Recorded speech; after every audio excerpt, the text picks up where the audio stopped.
بسم اللہ الرحمن الرحیم۔ محترم ناظرین السلام علیکم۔ آج ہم آپ کے سامنے ایک ایسی کہانی لے کر آئے ہیں جو اللہ تعالیٰ کی بے پناہ رحمت اور مغفرت کو بیان کرتی ہے۔ یہ کہانی ایک ایسے شخص کی ہے جو اپنی پوری زندگی گناہوں میں گزار چکا تھا، لیکن آخر میں اللہ کی بارگاہ میں سچے دل سے توبہ کرنے والا بن گیا۔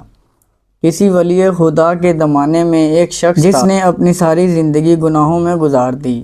نہ اس کے پاس دنیا کی دولت تھی اور نہ ہی آخرت کا سامان۔ اس کی زندگی میں نیک اور صالح لوگوں کا کوئی اثر نہ تھا اور وہ خود بھی ان سے دور رہتا تھا۔ جب اس کی عمر کا آخری حصہ قریب آیا تو اس نے اپنی زندگی پر نظر ڈالی۔ اسے اپنے دامن میں کوئی نیکی کا کام نظر نہ آیا۔ نا امیدی کے عالم میں اس نے ایک ٹھنڈی سانس لی اور آنکھوں سے آنسو بہنے لگے۔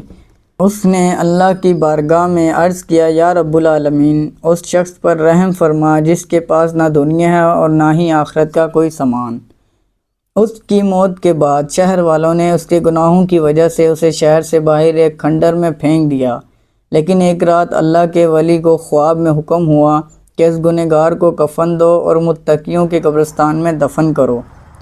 ولی اللہ نے عرض کیا، یا رب العالمین، یہ شخص تو مشہور و معروف گنہگار تھا، اسے تیری رحمت کیوں نصیب ہوئی؟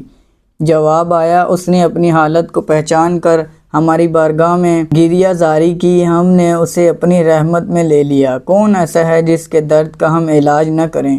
محترم ناظرین، انسان خطا کا پتلا ہے، غلطی ہر ایک سے ہو جاتی ہے، لیکن وہی انسان خوش قسمت ہے جو اپنی غلطیوں کو پہچان کر سچے دل سے توبہ کر لیتا ہے۔